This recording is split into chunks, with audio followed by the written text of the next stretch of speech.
از قسمت‌های دیو لایف. من وحید هستم. تو این ویدیو میخوام در مورد فیچر جدیدی که قرار هستش که توی دات نت 8 اضافه بشه که احتمالاً اواسط نوامبر 2023 قرار هستش که بیاد صحبت بکنم. یه فیچر خیلی جذاب و جالبی که حالا در حالا توسعه هستش و در نسخه پریویو دات نت 8 استیکیش قابل دانلود هستش. این هستش که یک فیچری رو در اختیار ما قرار داده که ما میتونیم یک سری آیتم ها رو به صورت تصادفی انتخاب بکنیم و استفاده کنیم. دو تا متد خود مایکروسافت توسعه داده که به صورت بیلتین داخل پکیج های یا لایبراری های خود مایکروسافت قرار داره. اولین پکیجی که قابل دسترسی است و شما میتونید ازش استفاده بکنید پکیجی هستش که داخل خود متد رندوم هستش که با استفاده از اکستنشن متد شیر شما میتونید از اون استفاده کنین. خب برای اینکه ما بخوایم از ویژگی جدید استفاده کنیم، حالا کلاسی که خود رندوم در اختیار ما قرار دادیم اکستنشن متد داره به نام شیر و شیر ما هم یک اکستنشن متد داره به نام get items. این get items ما یک میشه گفتش که دارای دو تا پارامتر هستش. اولین پارامترش این هستش که یک لیستی از اسپن ها رو قرار هستش که دریافت کنه و دومین حالا میشه گفتش که پراپرتی که در اختیار ما قرار داده اون لنگسی هستش که قراره که برای ما تولید بکنه. شما همچنین میتونید به دو شکل دیگه هم از این آیتم استفاده بکنید. یه دیگه هستش که شما یه دونه حالا لیستی از جنریک ها رو به عنوان چیزی که قرار هستش که انتخاب بشه رو شما میتونید نشون بدین. یک میشه گفت پارامتر دیگه هم در اختیار ما قرار داده به اسم دستینیشن که شما میتونید یک رید اونلی اسپن رو که حالا گرفتین داخل یه اسپن دیگه جنریک اونجا ذخیره کنین و نمایشش بدین. اما برای اینکه ما بخوایم استفاده بکنیم از این ویژگی جدید نیاز داریم که یک حالا میشه گفتش که آیتمی رو ما ایجاد بکنیم و این آیتم رو داخل خود گت آیتمزمون استفاده بکنیم. برای منظور من میام یک رید اونلی اسپن درست میکنم و این رید اونلی اسپن من قرار هستش که حالا یک آبجکتی رو داخلش ما قرار بدیم و اینجا من اسمشو میذارم آیتمز نیو و این آیتمی که من میخوام استفاده بکنم یک رکورد هستش که این رکورد من شامل یک فرست نیم استرینگ لاست نیم خواهد بود و بعد من میام این میشه گفتش که لیستی از اسپن هایی که من اینجا دارم و میخوام نیوش بکنم. برای همین منظور میگم یوزر یک و پارامتر اولی که توی get items استفاده می‌کردیم یک لیستی از اسپن ها بود و قرار هستش که حالا مثلا دو تا از اینها رو ما انتخاب بکنیم. من چند تا دیگه هم بسازم اینجا.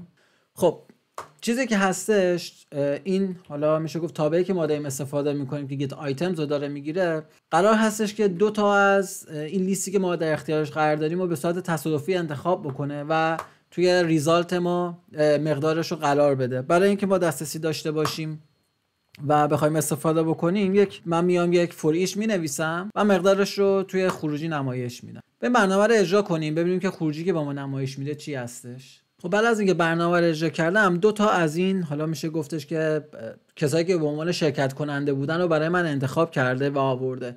شما میتونید لنگستون رو اینجا انتخاب بکنید 3 تا 4 تا 5 تا یا هر تعدادی که میخواین اینجا میتونید بیاین و برای شما انتخاب بکنه.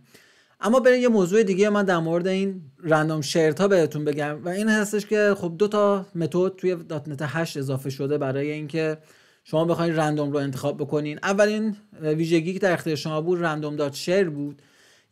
یک ویژگی دیگه یک متد دیگه هم در اختیار ما قرار داده شده به اسم رندوم نامبر جنریتور و اون هم دارای یک اکستنشن متد به اسم get items هستش. من رفتم این کدایی که نوشته شده رو توی هر کدوم از اینها رو نگاه کردم و خب هر کدوم از این کدایی که اینجا هستن یا متدایی که پیاده سازی شدن تفاوتی داخلشون وجود نداره. تنها تفاوتی که توش وجود داره این ایفی هستش که توی رندوم نامبر جنریتور هستش و توی خود حالا متد رندوم اگر شما توی get items برین دقیقاً متوجه میشین که این چویسی که اینجا هستش و این حالا دستوری که اینجا نوشته شده توی هر دوتا یکی هستش ولی خب منطقشون حالا یکسان هستش ولی خب دستوری که کدی که نوشتم متفاوت هستش ولی خب خروجی که در نهایت به شما نشون میده خروجی یکسانی هستش. بریم مثلا بحث رو جذاب‌تر بکنیم. فرض کنید یوزری که شما در اختیار دارین فرض کنید که شما توی خوابگاهی حالا دارین زندگی میکنین، خوابگاه دانشجویی زندگی میکنین که هر روز قرار هستش که این ظرفا رو شما بخواید بشورین. به خاطر همین شما میایین یک میشه گفتش که قرعه کشی انجام میدین که مثلا شنبه تا حالا تا جمعه هفته آینده چجوری این لیست انتخاب بشه و شما آخر فرض کنین هر جمعه شب میایین این قرعه کشیتون رو انجام میدین تا مشخص بشه که هر روز قرار است چه کسایی بیاین ظرفاشون رو بشورن. خب به خاطر همین من میام یه دونه دستور فرم مینویسم که قرار هستش که این لیست حالا روزهای هفته من رو مشخص کنه و اینجا هم یه کنسول رایت لاین میذارم که مشخص بکنم که حالا روزهای هفته من به چه شکلی هستش. پد رایت.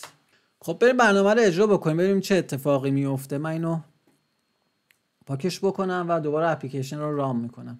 خب خروجی که برای من نشون میده فرض کنین که این شنبه، یک شنبه، دوشنبه تا حالا جمعه. ولی یک موضوعی رو من پی بردم و اون این هستش که حالا نمیدونم قرار هستش که حالا درست بشه یا نه. حالا ساختار و منطقی که دارن پیاده سازی میکنن توی رندوم به این شکل هستش.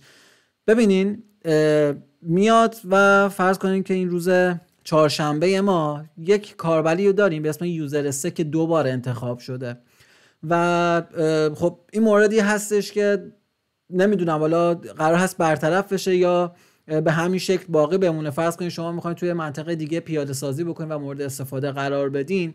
در حال حاضر به این شکل هستش که توی لیستی که شما اینجا اضافه کردین و قرار هستش که حالا به صورت رندوم انتخاب بشه میتونن مقدارشون یکسان باشه، یعنی دوتا از این مقادیری که دارن انتخاب میشن یکسان باشن و یونیک نیستن.